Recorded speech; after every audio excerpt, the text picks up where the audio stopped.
Vamos a desglosar este pasaje que vamos a leer en esta mañana en 4 encabezados. Número 1, vamos a ver, en un sentido general vamos a ver los atributos de Dios. Así que en nuestro punto número 1 vamos a ver al Dios que gobierna. Punto número 2, el Dios que oye.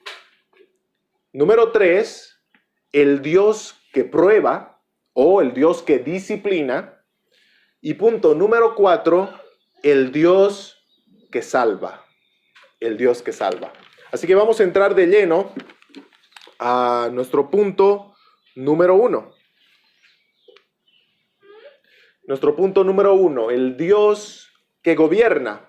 Leemos Jonás capítulo 1, verso 17. La palabra de Dios dice así: Pero Jehová tenía preparado un gran pez que tragase a Jonás. Y estuvo Jonás en el vientre del pez 3 días y 3 noches. Nuestro hermano Andrés, que predicó el anterior domingo, dejó este versículo separado de una forma voluntaria, ¿no? Es decir, a propósito, porque nosotros vemos que este versículo tiene conexión con lo que sucede después en el resto del capítulo 2, ¿no? Pero algo que vamos a ver acá es un atributo que muestra claramente que Dios tiene. Y este atributo es conocido como el atributo de la soberanía de Dios. La soberanía de Dios. De ahí viene el nombre de este primer punto, el Dios que gobierna. Soberano, o la idea de que Dios es soberano, significa que Dios gobierna. Que Dios tiene el control de todas las cosas. En todo el universo, en toda su creación, no hay nada que no esté fuera del control del poder de Dios, de las manos de Dios.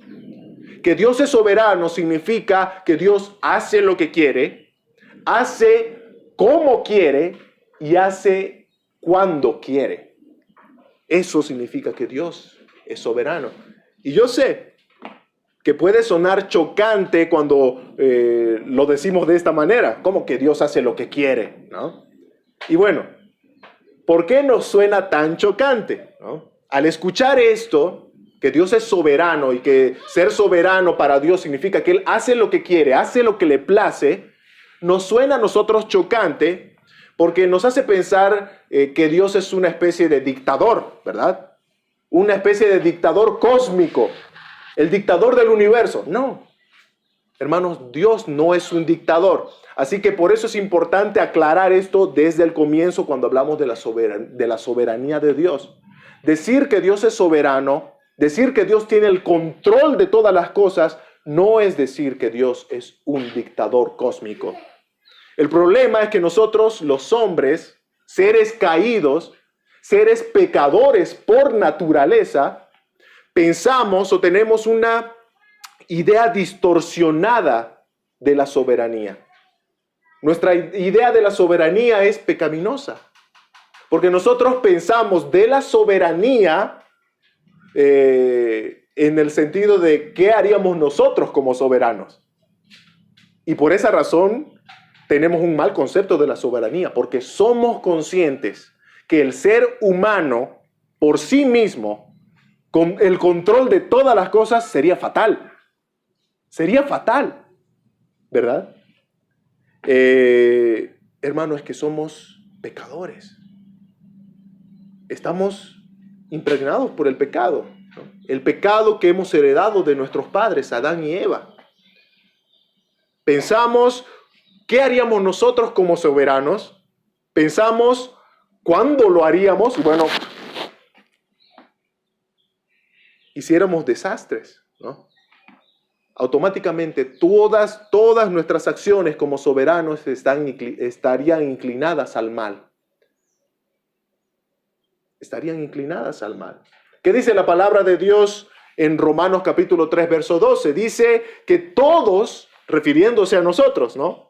Todos, sin excepción, nos hemos desviado.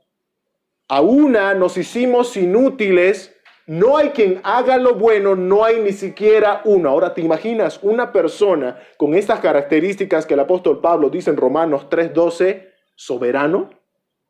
Oh, no, sería fatal. Sería terrible, hermanos. Y es por eso que nosotros tenemos un mal concepto de la soberanía, porque pensamos en qué haríamos nosotros como soberanos. La diferencia está en que Dios no es como nosotros. Dios no es pecador como nosotros. Y Dios en su palabra inspirada nos revela que el ser humano está quebrado, inclinado al mal, siguiendo a su engañoso corazón, como dice uno de los profetas en el Antiguo Testamento. Pero Dios, hermanos, a diferencia de nosotros, la palabra de Dios dice en Isaías capítulo 6, verso 3, que Dios es santo, santo, santo, ¿no? Enfatizando la santidad de Dios, a diferencia de nosotros. Nosotros estamos inclinados al mal, desviados, inútiles, como dice el apóstol Pablo, pero Dios es santo, santo, santo. Dios está fuera, sobrepasa lo que nosotros somos.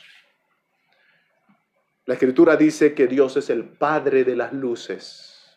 Santiago, capítulo 1, verso 17. El Padre de las luces. De Dios lo único que irradia es luz. Y como dice también el apóstol Juan en su primer carta, en el capítulo 1, verso 5, que Dios es luz y no hay ningunas tinieblas en él. Dios es el Padre de las luces, Dios es luz. Y eso quiere decir que de Dios no salen tinieblas. A veces nosotros somos tentados a pensar que las cosas malas que suceden también proceden de Dios, ¿verdad? Bueno, la palabra de Dios dice que no es así. Dios es luz. Y donde está la luz, las tinieblas no prevalecen. Al contrario, Dios transforma todas las tinieblas en luz. Todo lo que Dios hace y es en su carácter, hermanos, está impregnado de su santidad. Y a esto quería llegar. A esto quería llegar. Incluyendo su soberanía. Cuando decimos que Dios es soberano, estamos diciendo que esa soberanía de Dios está impregnada de su santidad, de su sublimidad, de que Dios es sublime. De su pureza, de su limpieza, de su luz. Así es la soberanía de Dios.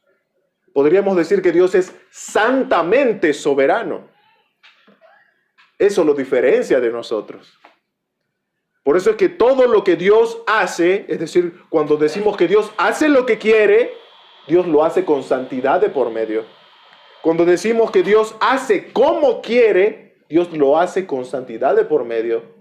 Y cuando Dios hace cuando quiere, es decir, en el tiempo que a Él le place, lo hace con santidad de por medio.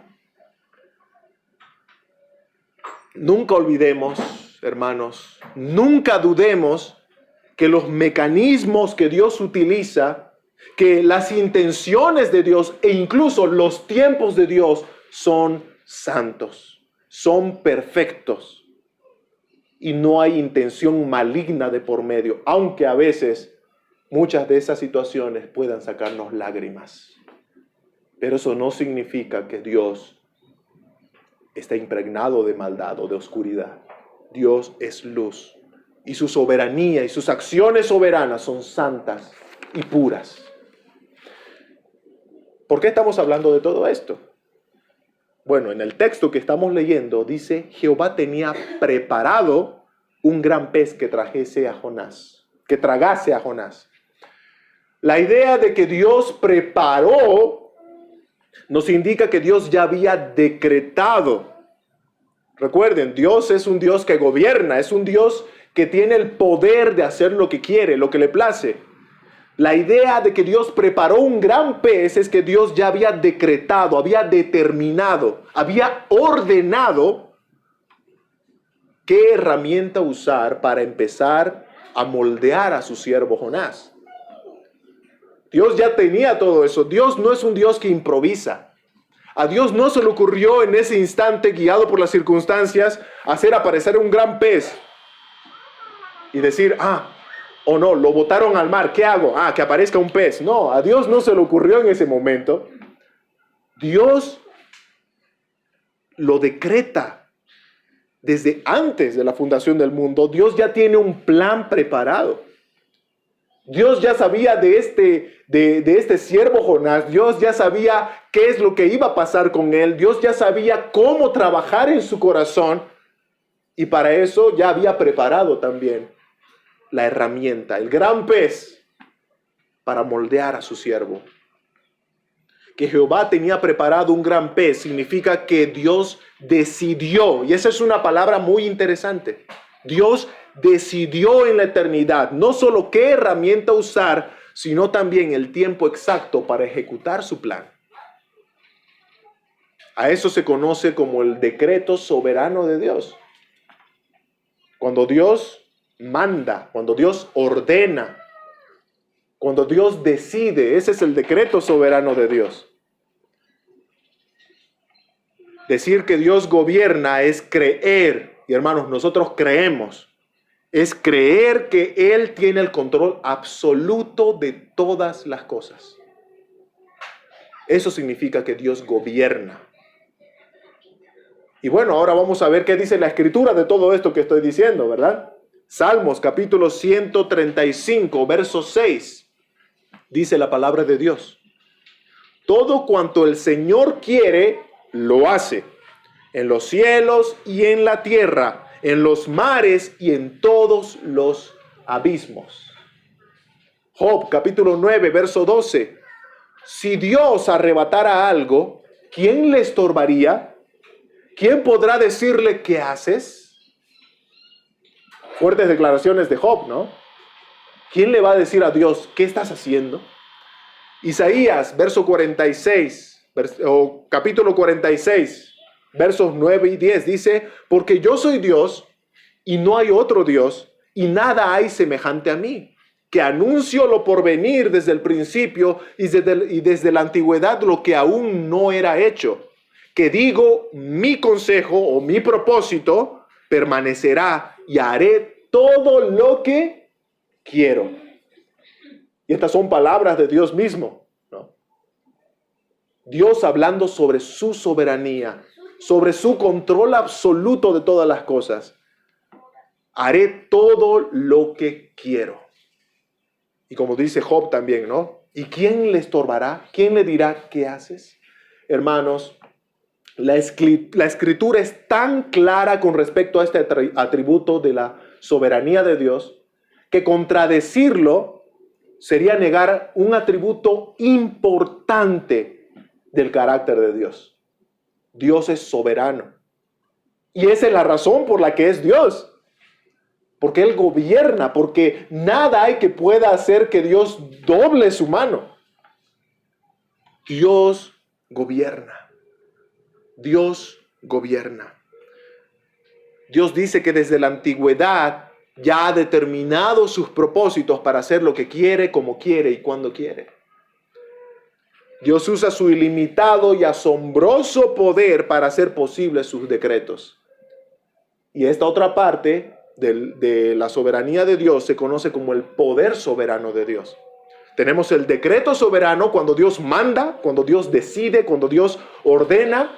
Y tenemos el poder soberano de Dios, que es la forma en la que Dios hace posible todo lo que ordenó aquí, ¿verdad? Si Dios ordenó que un gran pez iba a tragarse a su profeta Jonás en un tiempo determinado por él, ¿en cómo se aplica el poder soberano de Dios? Bueno, que ese gran pez iba a comerse a ese profeta en el tiempo de Dios y que de alguna u otra manera iba a ser preservado. Es decir, no iba a ser digerido dentro de ese gran pez. Ese es un milagro, ¿no? Hay un comentarista, William MacDonald, que dice lo siguiente al respecto, ¿no? El milagro no consistió tanto en que el pez pudiese tragar a un hombre, porque hermanos, peces grandes hay por montones, ¿no? Por eso es que muchos hablan de la ballena, ¿no? Aunque la escritura no dice un pez específico, pero se tiene como una referencia a la ballena porque es uno de las bestias marinas más grandes que se conocen y que pudieran tragar a un hombre sin matarlo, ¿no? Sin siquiera hacerle un bocado, ¿no? Se lo traga. Entonces, el milagro no consistió en que el pez grande se tragó al hombre.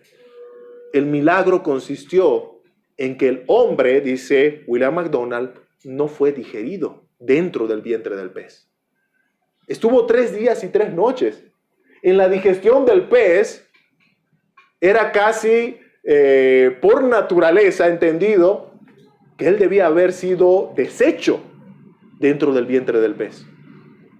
Pero el milagro en donde se ve el poder soberano de Dios de hacer posible su decreto es en que el profeta Jonás no fue digerido dentro del vientre del pez. Fue preservado por el poder de Dios, por el manto de Dios. ¿Se dan cuenta cómo Dios gobierna? ¿Cómo Dios señorea en todo el universo y sobre todos? Dios decreta y Dios hace posible su decreto con su gran poder. Porque Dios es el Dios que gobierna. Y así fue como Jonás, como dice el texto, pudo estar 3 días y 3 noches dentro del vientre del pez. Porque Dios lo permitió. Y Dios tenía un propósito también. Porque vamos a ver más adelante esto de los 3 días y 3 noches. Y así pasamos a nuestro siguiente punto, ¿no? Estábamos viendo el Dios que gobierna, ahora vamos a ver el Dios que oye. Capítulo 2 de Jonás dice, versículo 1 y versículo 2. Entonces oró Jonás a Jehová su Dios desde el vientre del pez y dijo, invoqué en mi angustia a Jehová y él me oyó, desde el seno del Seol clamé y mi voz oíste. Algo que vamos a rescatar primariamente en este segundo punto, el Dios que oye, es el tema de la oración. ¿Qué es orar, hermanos? Bueno, orar es hablar con Dios en términos sencillos, en términos simples. Orar es hablar con Dios, es derramar delante de Él tu corazón, mi corazón. Es acercarte a Dios, aclamar y derramar delante de Él todo lo que carga tu corazón, con sinceridad, con humildad, con reverencia y al mismo tiempo con toda confianza, como dice el autor a los Hebreos, pero con reverencia. Nunca olvidemos eso. Pero eso es orar, hermanos, derramar tu corazón delante de Dios. Algo que debemos rescatar es que Dios oye nuestra oración. Si ya sabemos qué es orar, ahora empecemos a pensar, el Dios soberano del cual estábamos hablando anteriormente, el Dios que gobierna, el Rey de Reyes de todo el universo, ¿oye mi oración? ¿Oye lo que yo digo? La Escritura dice, sí, sí. Más allá del hecho de que el Señor conceda o no tu petición cuando le pides algo, Dios te oye y eso ya es algo por qué asombrarse. Dios te oye. Salmo 116, 2 dice, porque ha inclinado a mí su oído, hablando de Dios. Dios inclinó su oído, por tanto, le invocaré en todos mis días. ¿Se dan cuenta la razón por la que el salmista va a invocar a Dios todos los días? Y la razón es simplemente porque es consciente que Dios lo oye. Si Dios me oye, voy a hablarle todos los días. Voy a hablarle todo el tiempo que pueda, todo el tiempo que el Señor me permita, le voy a hablar porque soy consciente que Él me oye. Hermanos, es asombroso que el Rey soberano del universo, que tiene todo el control, incline su oído para escuchar a seres insignificantes como nosotros. Vamos a repetir un verso, un salmo que hemos estado diciendo anteriormente, ¿no? En otros domingos, ¿no? Cuando el salmista se compara a sí mismo como un hombre y un gusano. ¿Qué es el hombre? Dice, ¿no? ¿Qué es el hombre para que hagas de él memoria? Le dice a Dios. Hermanos, por nosotros mismos no somos nada. Pero al Dios soberano le plació inclinar su oído para escuchar tu clamor, para escuchar tu angustia. Hay un salmo, ¿no? Salmo 41, que habla y hace esa comparación de una persona bramando, clamando a Dios como si fuera un ciervo, un pequeño venado, ¿no? Perdido en el desierto, bramando por aguas, con sed de Dios. Hermanos, Dios escucha nuestro bramar. La mayoría de las veces nosotros dejamos pasar este pequeño detalle de que somos oídos por Dios. Y confundidos, pensamos que Dios no nos escucha por el simple hecho de que a veces no responde mis peticiones. Hermanos, que Dios no responda a tu petición no significa que Dios no te escuche o que no le importas a Dios. No confundamos eso.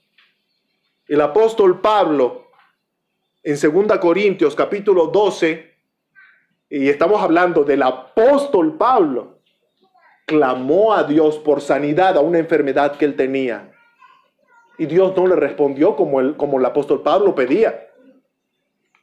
Dice la Escritura, ¿no? En 2 Corintios 12, verso 8, respecto a lo cual 3 veces he rogado al Señor que lo quite de mí, el aguijón en la carne, ¿no?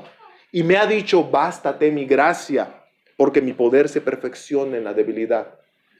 Dios no le dio a Pablo lo que pidió, pero eso no significa que Dios no amaba a Pablo o que Dios no estaba interesado en lo que estaba pasando el apóstol Pablo en ese momento, que era algo que le afligía. Así que, hermanos, no confundamos el hecho de que Dios no responda mi petición, tu petición, con que Dios no te ama o con que a Dios no le interesa tu vida o tu situación.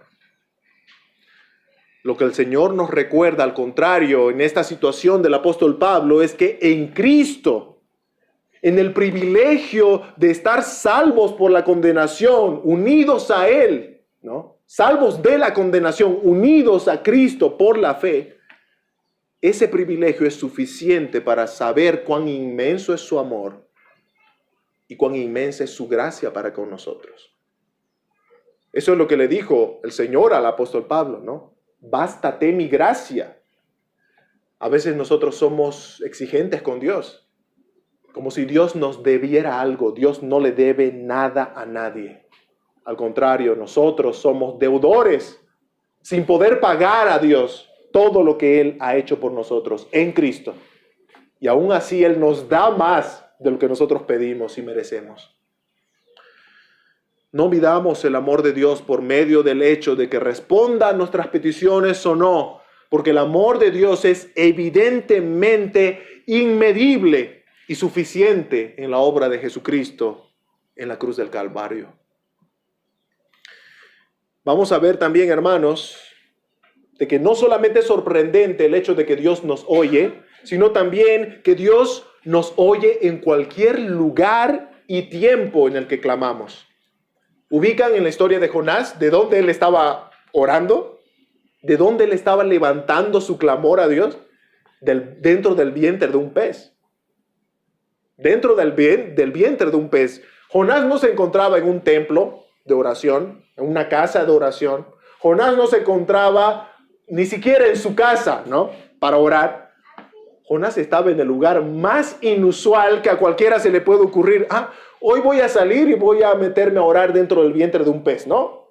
No es algo que alguien planea hacer.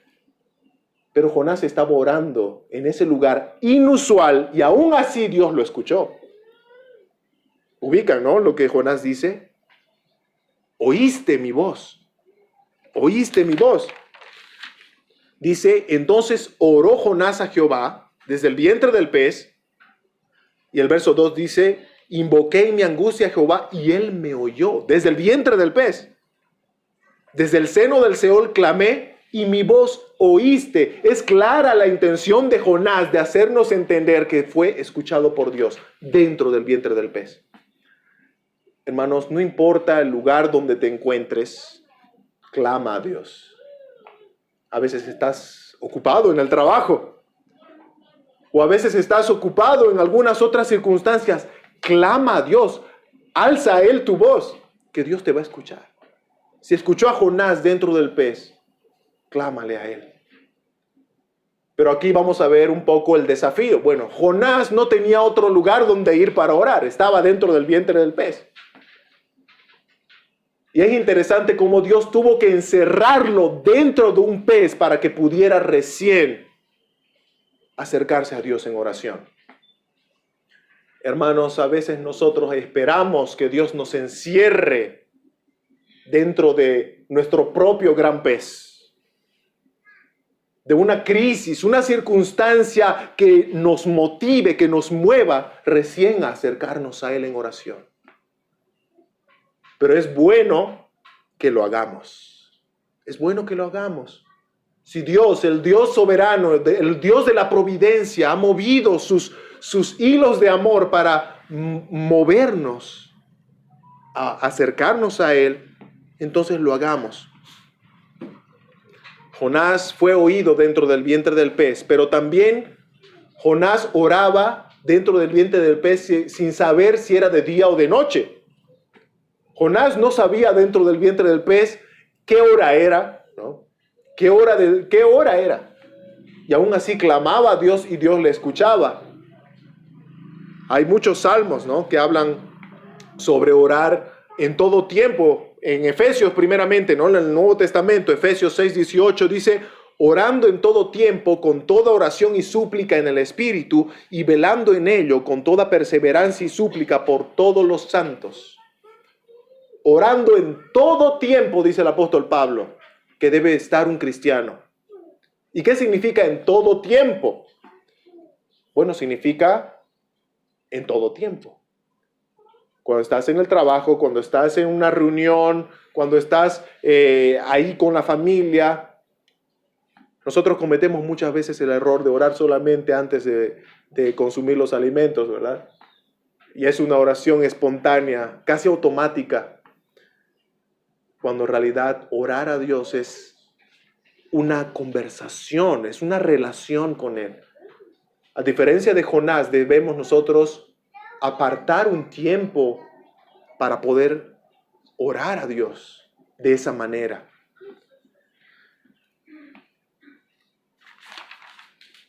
Salmo 5:3 dice: oh Jehová, de mañana oirás mi voz, de mañana me presentaré delante de ti y esperaré.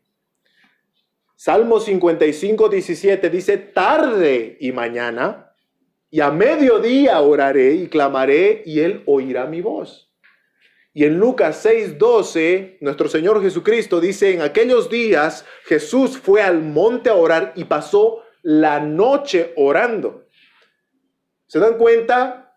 Tenemos un Dios que está disponible para escuchar nuestra oración mañana, mediodía, tarde y noche. O sea, en cuestión de tiempo y en cuestión de lugar, Dios está disponible. Ahora, ¿cuáles son nuestras excusas para no orar? ¿Será que el problema está en Dios o en nosotros cuando no hay una comunión, una comunicación entre Dios y nosotros? ¿Se dan cuenta cómo es que a veces nosotros nos atrevemos a decir: ¿por qué Dios no me habla? ¿Por qué Dios no hace esto? Cuando nosotros ni siquiera tomamos la iniciativa de acercarnos a este Dios disponible a nosotros.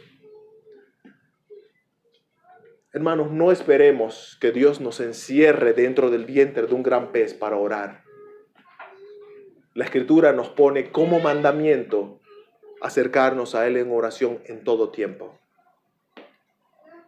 ¿Te pusiste a pensar, conociendo esto de Dios, cuáles son tus excusas para no orar a Dios? ¿Cuán poco oramos a un Dios que está tan completamente disponible?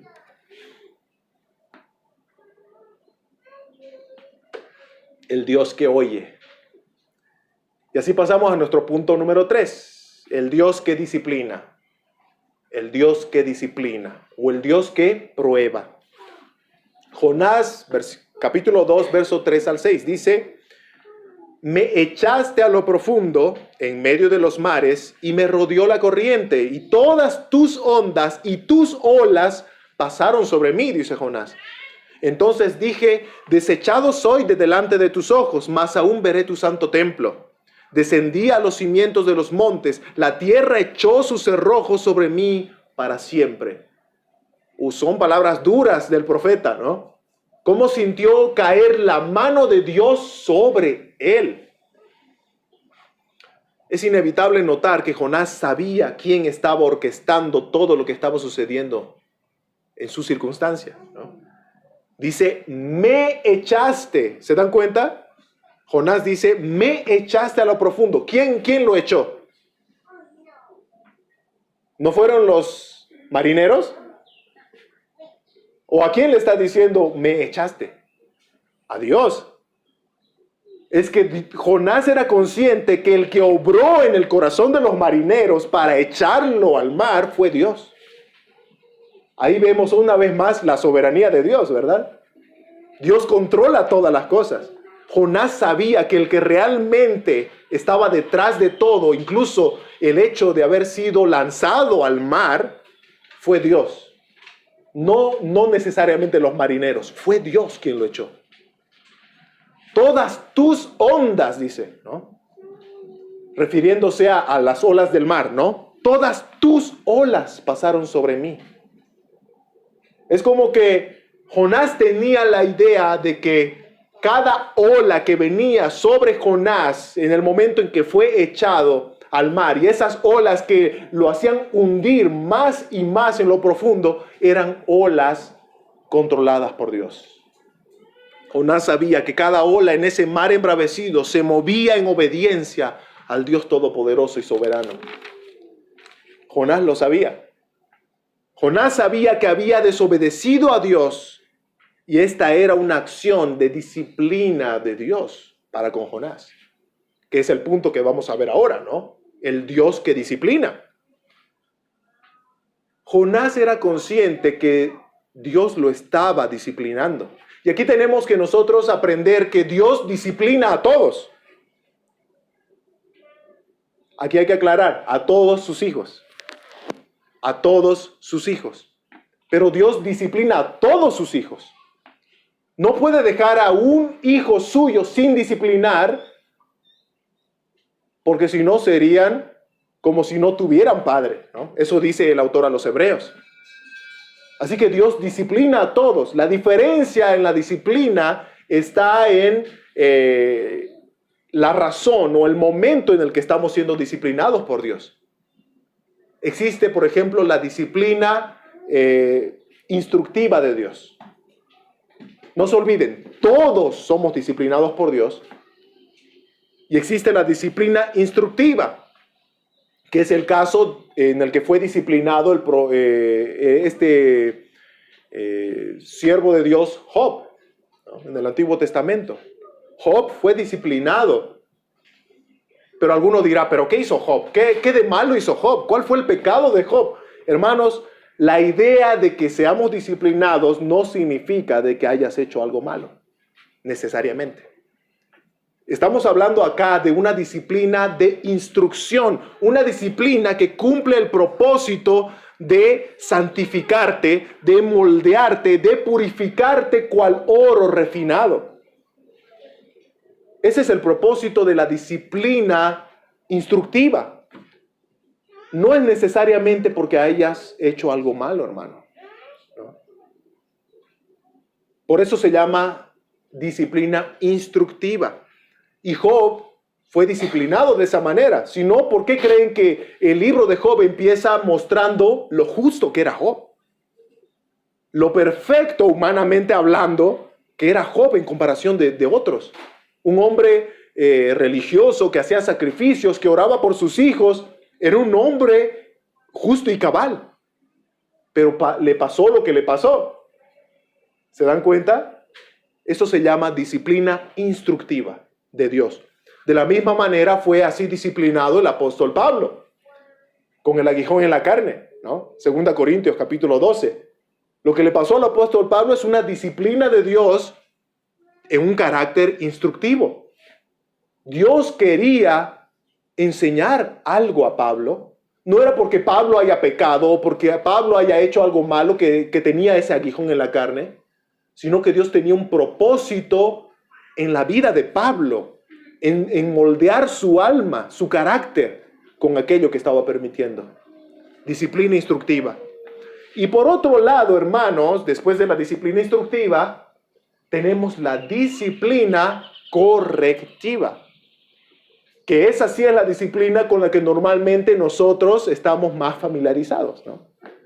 La disciplina correctiva, hermanos, es la que vemos que sufre el profeta Jonás. ¿Por qué es tan obvio o es tan clara esa disciplina? Bueno, porque es obvio que Jonás hizo lo malo delante de Dios, es decir, escapó de hacer su voluntad y ahora estaba pagando las consecuencias de esa desobediencia, ¿verdad? Disciplina correctiva. Acá tenemos que aclarar, hermanos, que no estamos hablando de un castigo. No es un castigo. La disciplina correctiva no es que Dios dice, te portaste mal, ahora te voy a dar para que te duela. No, no, no. Dios no castiga en su disciplina. ¿Por qué? Porque si nosotros estamos hablando de que la disciplina es para los hijos de Dios, significa que el castigo por nuestros pecados, incluyendo aquellos pecados por los cuales a veces somos disciplinados por Dios, el castigo lo pagó Cristo en la cruz. Así que tú no estás sufriendo un castigo cuando estás siendo disciplinado correctivamente por Dios. Cristo sufrió el castigo. Si tú sufrieras el castigo por tus pecados, definitivamente sufrirías la condenación, la perdición, la separación eterna de Dios, la muerte espiritual. Porque ese es el precio del pecado, dice la Escritura. Entonces tú no estás pagando las consecuencias, o no estás pagando tus pecados cuando estás sufriendo una disciplina, una consecuencia de parte de Dios. Estás siendo moldeado. Está siendo moldeado. Estamos hablando que la disciplina tiene ese objetivo: moldearte, santificarte, purificarte. Porque sabes que Dios no disciplina con odio, no disciplina para lastimarte. Dice en Hebreos 12:6, porque el Señor al que ama disciplina.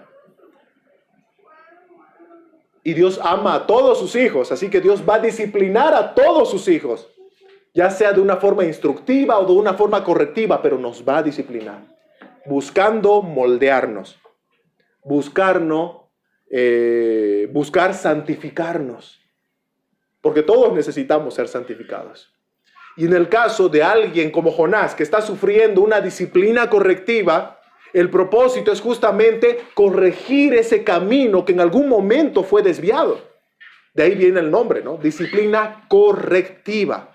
La idea es corregir, arreglar, restaurar.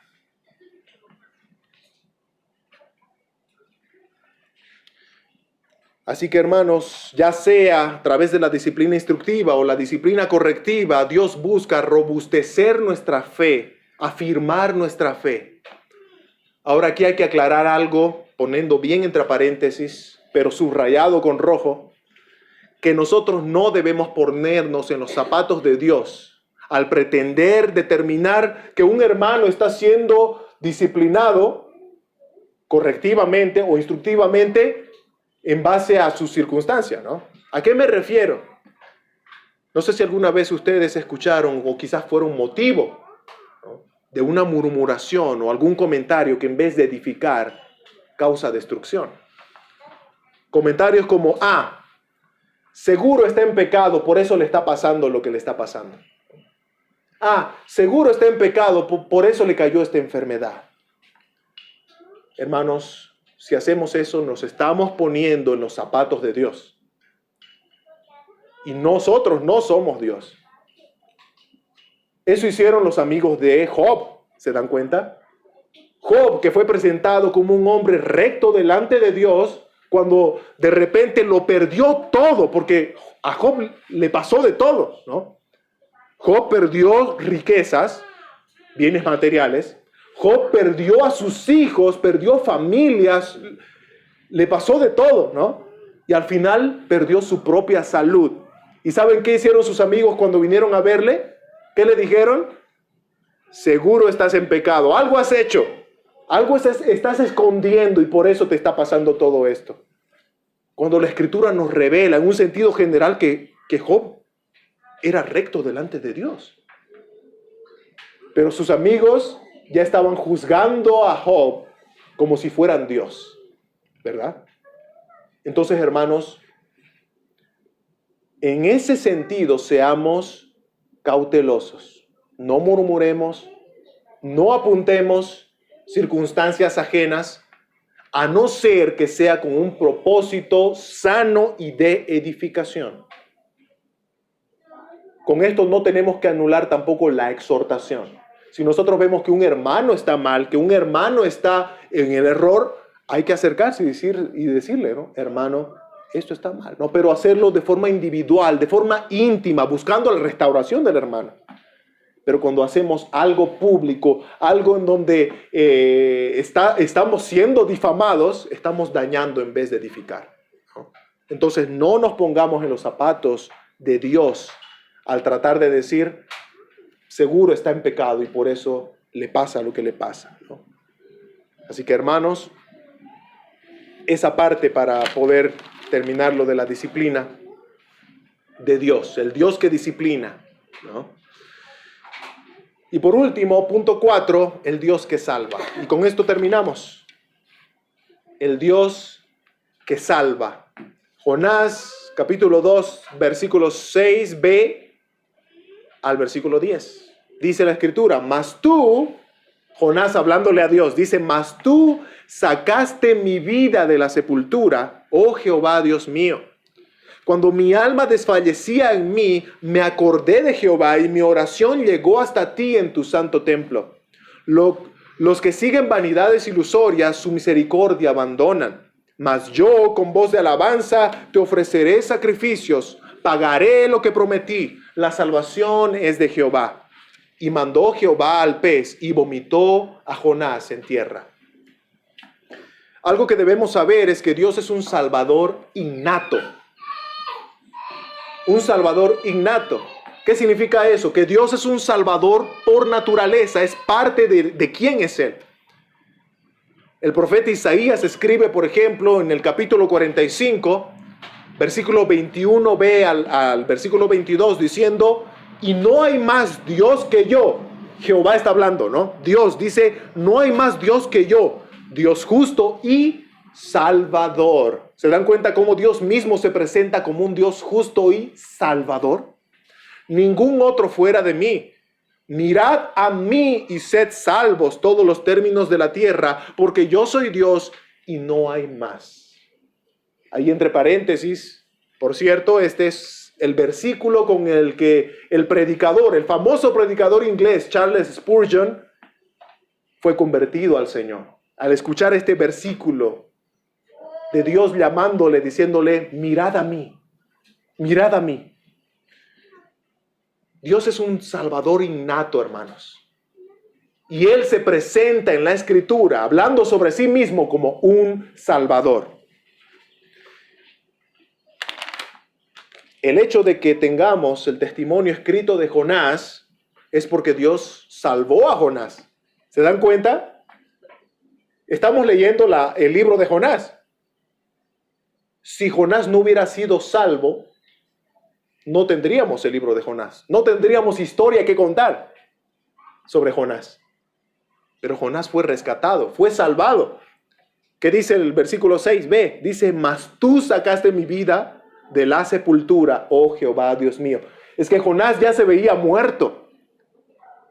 Anteriormente había dicho cuán profundo había caído, ¿no? La alga se le enredaba en su cabeza. Jonás había llegado hasta lo más profundo del mar. Y ya estaba perdido.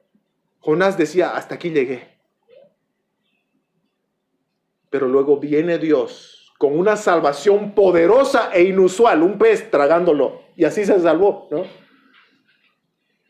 Y ahí fue en donde Jonás considera que fue sacada su vida de la sepultura.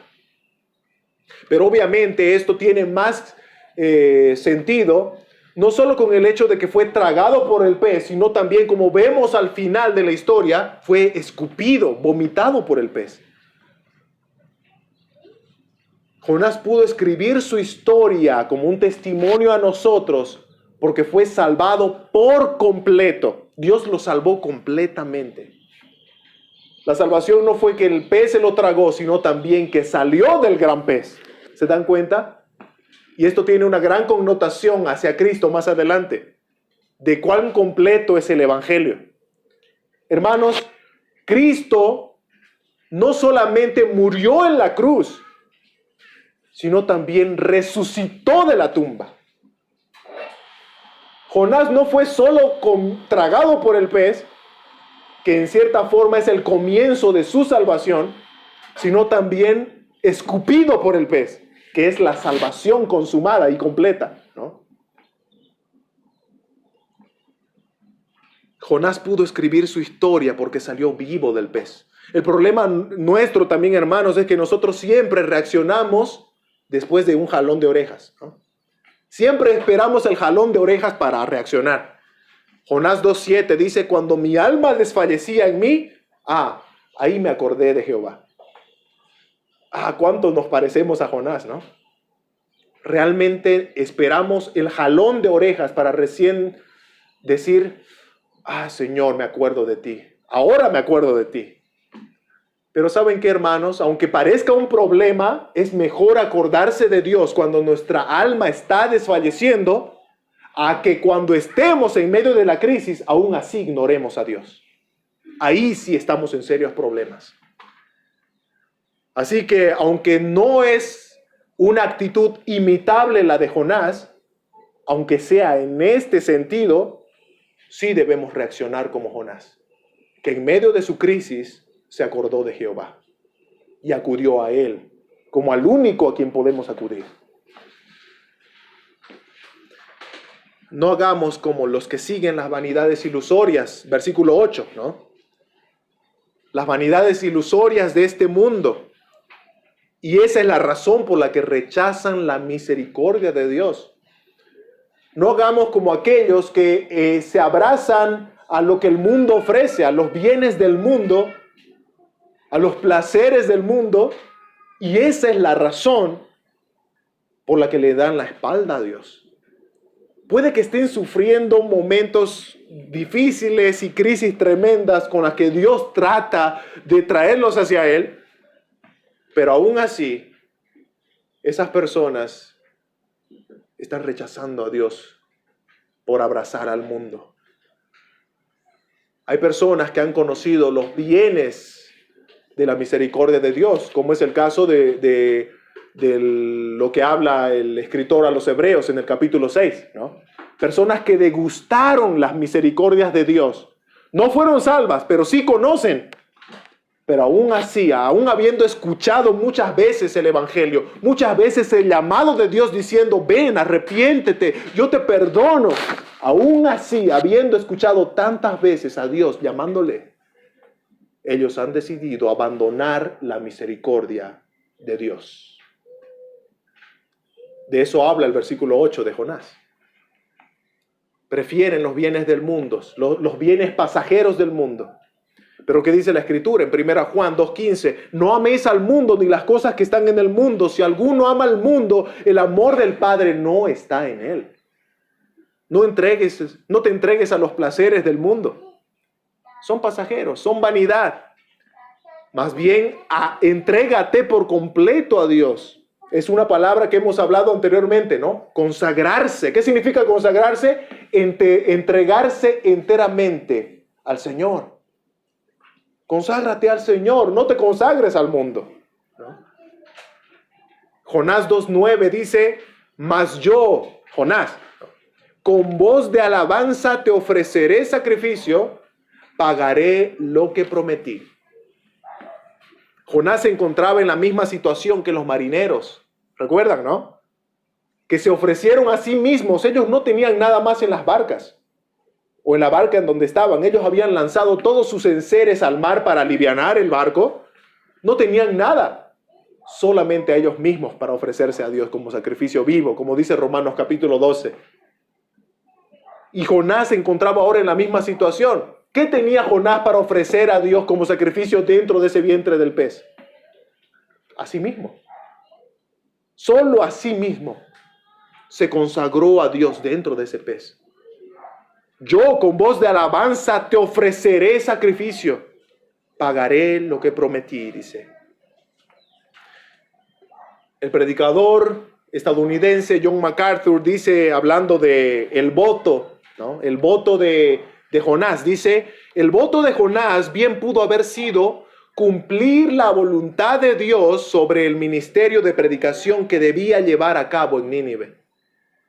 Aquella voluntad de Dios que fue revelada a Jonás desde el principio, ¿no? Ve y predica mi palabra a Nínive, y la razón por la que Jonás escapó, ahora Jonás estaba comprometiendo a hacer la voluntad de Dios. Señor, ¿quieres que predique en Nínive? Voy a predicar en Nínive. Voy a predicar en Nínive. Que fue justamente lo que vimos o lo que vamos a ver que hizo después de salir del pez. Predicar. Fue y cumplió la voluntad de Dios. Cumplió el voto que le había hecho a Dios. Y no hay una asombrosa declaración, o mejor dicho, hay una asombrosa declaración con la que Jonás termina su oración. Versículo 9b. La salvación es de Jehová. La salvación es de Jehová. Hermanos, hoy hemos estudiado que tenemos un Dios soberano, santamente soberano, ¿no? Que tiene el control sobre todo y sobre todos. Creemos que Dios tiene el poder para obrar en el mar y levantar una gran tempestad y poner un gran pez en aquel lugar, ¿no? Esperando hacer su voluntad. Creemos que Dios tiene el poder para mandar a ese monstruo marino creado por Él para tragarse a un hombre. Y creemos que Dios tiene el poder suficiente para preservar a ese hombre dentro de ese pez sin que fuera digerido. Creemos que Dios tiene la autoridad total para mandarle a esa bestia marina de que luego de tragarse al pez lo escupa en el tiempo determinado por Dios. Que es lo que vemos en el versículo 10 de Jonás. Dios mandó. ¿Se dan cuenta? Esa es la palabra que usa Jonás. Dios mandó al gran pez que escupiese. Es que Dios manda, Dios ordena, Dios es soberano. ¿Y por qué estoy hablando de esto, hermanos? Es porque también nosotros, considerando que Dios es soberano y tiene el control de todas las cosas, creemos que Dios tiene el poder para obrar en el corazón de un pecador que le da la espalda y le aborrece, para luego, por el poder de Dios, ese pecador pueda ser transformado y amar a Dios cuando antes le odiaba. Ahora amarle con todo su corazón. Y cuando antes aborrecía hacer su voluntad, ahora transformado por Dios pueda desear hacer la voluntad de Dios. Creemos que Dios tiene ese poder porque es soberano. Ese es nuestro Dios. Filipenses capítulo 2, verso 13, el apóstol Pablo dice, porque Dios es el que en vosotros produce así el querer como el hacer, por su buena voluntad. ¿Se dan cuenta? Cuando nosotros leemos este versículo, estamos leyendo el Dios soberano que obra en los corazones, que pone en nuestro corazón un deseo, el querer, y luego hace que nosotros hagamos el hacer. Nosotros sabemos que tenemos un Dios que puede obrar en los corazones. Si no, nunca pediríamos por la conversión de familias que amamos, ¿verdad? Pedimos oración y decimos, hermanos, les pido que oren por este hermano, o por este amigo, o por este hijo, esta hija que amo, para que Dios obre en su corazón y sea salvo. Es que conocemos esta gran verdad del Dios soberano, que obra en los corazones. Todos los que gozosamente ahora podemos decir aquí que somos hijos de Dios por la fe en Cristo, hemos necesitado en un momento que Dios, santamente soberano, obre en nuestro corazón, para así podamos correr hacia Él. Eso es misericordia, hermanos. Como dice el apóstol Pablo en Romanos capítulo 9, ¿no? Ni el que quiere ni el que corre es algo, sino Dios que tiene misericordia. ¿Se dan cuenta? Si alguna vez nosotros hemos dicho, yo corrí a los pies de Cristo en arrepentimiento y fe, fue porque Dios puso en tu corazón esa convicción de que necesitabas de ese Salvador. Y te llevó a correr hacia Él. Eso es misericordia. Oh, cuán poderoso y misericordioso es nuestro Dios, que nos impulsó a correr a Él cuando antes, como dice Romanos capítulo 3, no buscábamos a Dios. Estábamos desviados, ¿verdad? Pero así, este Dios soberano nos ha dado en su Hijo Jesucristo esta esperanza. Y hemos sido levantados de la sepultura, así como de una forma tipificada vimos en Jonás, que fue tragado por el pez y fue escupido por él en el momento que Dios quiso. Nosotros hemos sido de la misma manera muertos al pecado, unidos al estar unidos a Cristo por la fe y resucitados a una nueva vida en la resurrección de Cristo de la tumba. La historia de Jonás apunta a la obra perfecta de salvación que nosotros hemos encontrado en Cristo. Eso es misericordia, hermanos. Si hoy ves la necesidad de este Salvador y de repente te encuentras convicto de pecado, sabiendo que has ofendido al Dios santo, santo, santo, cree en aquel justo que murió en la cruz para pagar la deuda de nosotros los injustos. Cree en el Señor Jesucristo y serás salvo. Recibirás vida eterna y perdón de pecados. No importa lo que hayas hecho. Recuerda, el castigo lo pagó Cristo en la cruz. Si tú crees, serás salvo. Y en palabras de Dios mismo, escucha el llamado de Dios, Isaías 45:22. Mirad a mí y sed salvos, todos los términos de la tierra, porque yo soy Dios y no hay más. Vamos a orar.